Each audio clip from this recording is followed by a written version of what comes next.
इस क्वेश्चन में सीखने वाले हैं रॉलेट एक्ट क्या था और गांधी जी ने रॉलेट एक्ट का विरोध किस प्रकार किया, वर्णन करें।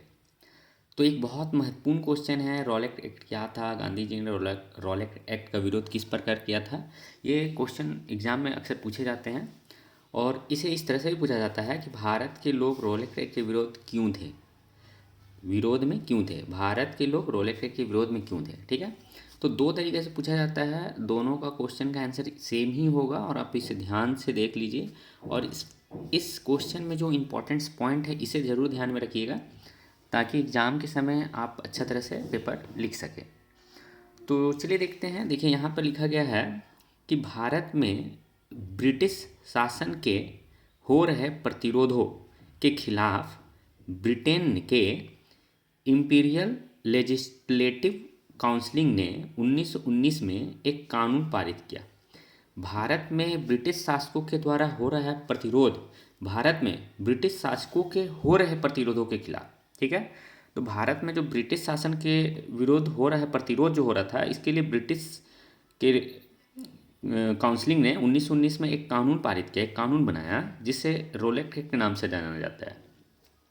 तो रॉलेट एक्ट के नाम से जाना जाता है किसे, पता चल गया। और इसमें कुछ पॉइंट्स हैं जिसे ध्यान में देना जरूरी होगा।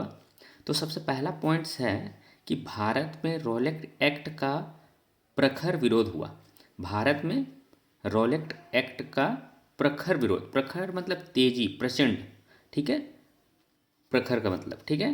तो भारत में रॉलेट एक्ट का प्रखर विरोध हुआ। गांधी जी ने इस अन्यायपूर्ण कानून के खिलाफ अहिंसक ढंग से, गांधी जी ने इस अन्यायपूर्ण मतलब न्याय नहीं हो रहा था वो कानून में, तो अन्यायपूर्ण कानून के खिलाफ अहिंसक ढंग से, मतलब हिंसक नहीं, मारपीट नहीं, अहिंसक मतलब बिना किसी मारपीट के जो विरोध होता है उसे कहा जाता है। तो अहिंसक ढंग से नागरिक अवज्ञा करने का घोषणा की। मतलब भारत में रॉलेट एक्ट के विरोध जो हो रहा था उसमें गांधी जी ने इस अन्यायपूर्ण कानून के खिलाफ एक नागरिक अवज्ञा आंदोलन की घोषणा किया। सेकेंड पॉइंट है, इस नागरिक अवज्ञा को 6 अप्रैल 1919 से एक हड़ताल के साथ प्रारंभ होना निश्चित किया गया। मतलब 6 अप्रैल 1919 में ये 6 अप्रैल को ये हड़ताल शुरू किया जाएगा, ये नागरिक अवज्ञा, ये डिसाइड किया गया। थर्ड पॉइंट है, रॉलेट एक्ट के खिलाफ विभिन्न शहरों में, अब रॉलेट एक्ट का विरोध जो हो रहा था इसके लिए विभिन्न शहरों में रैलियां एवं जुलूसों का आयोजन किया गया। मतलब बहुत सारे लोग इसका विरोध करने के लिए निकले रोड पर। रेलवे कामगार हड़ताल पर चले गए, जो रेलवे कर्मचारी थे वो भी हड़ताल पर चले गए। दुकानें स्वयं बंद हो गई, दुकान को बंद कर दिया गया। टेलीग्राफ सेवाएं बाधित कर दी गई। इस प्रकार देश में अव्यवस्था का आलम फैल गया। मतलब दुकान वाले, रेलवे कर्मचारी मतलब रेल को चलाना बंद कर दिए, तो उससे रेल नहीं चलेगा तो लोग परेशान होंगे। दुकानदार दुकान बंद कर दिए जिससे कि लोग कुछ सामान खरीद बेच नहीं सकते हैं, तो बहुत सारे प्रॉब्लम शुरू हुए। टेलीग्राफ सेवा भी बंद हो गई, तो इससे अव्यवस्था का आलम फैल गया। नेक्स्ट पॉइंट है, अंग्रेजों ने राष्ट्रवादियों पर दमन शुरू किया। अंग्रेजों ने राष्ट्रवादियों पर दमन शुरू किया। अनेक नेताओं को हिरासत में ले लिया गया। जो लोग रॉलेट एक्ट के खिलाफ में थे, तो अंग्रेजों ने क्या किया, नेताओं को भी हिरासत में ले लिया। गांधी जी के दिल्ली में प्रवेश पर पाबंदी लगा दी गई।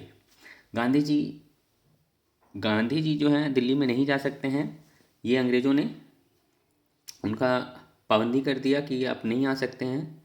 क्योंकि वो जब आएंगे दिल्ली, तो दिल्ली एक ऐसा जगह है जहाँ से मतलब नेतृत्व किया जाता है भारत का, तो ये राजनीतिक तौर पे बहुत महत्वपूर्ण जगह है दिल्ली, तो वहाँ जाना उन्हें मना कर दिया गया।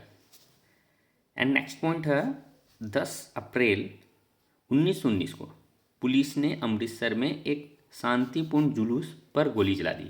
अब देखिए 6 अप्रैल में शुरू किया गया 1919 में, और 4 दिन के बाद 10 अप्रैल 1919 को पुलिस ने अमृतसर में एक शांतिपूर्ण जुलूस, जो एकदम नॉर्मल ढंग से शांत स्वभाव होकर जुलूस जा रही थी, उस पर गोली चला दी। इससे लोग उग्र हो गए। इससे अब क्या हुए, लोग भड़क गए कि भाई हम तो शांति से जा रहे थे, आप गोली क्यों चला दिए, उठे। ठीक है, तो लोग उसमें उग्र हो गए, उठे, तथा बैंकों, डाकघरों और रेलवे स्टेशनों पर हमले करने लगे। तो ये था रोल एक्ट के विरोध में लोग क्या क्या किए हैं, रोल एक्ट क्यों बनाया गया था, और गांधी जी ने रोल एक्ट में विरोध में क्या मतलब कौन से आंदोलन शुरू किए। तो इन सभी पॉइंट्स को इसमें वीडियो में आपने जाना। तो वीडियो थोड़ा भी इंफॉर्मेटिव लगा है, अच्छा लगा है, तो वीडियो को जरूर लाइक कर दीजिए। इसी तरह के और भी नेक्स्ट इसी तरह के और भी इंफॉर्मेटिव क्वेश्चन मैं आपके साथ शेयर कर सकूँ, इसके लिए चैनल सब्सक्राइब, वीडियो लाइक और दोस्तों के साथ शेयर। मिलते हैं इसी तरह की इंफॉर्मेटिव एजुकेशनल वीडियो में। Thanks for watching.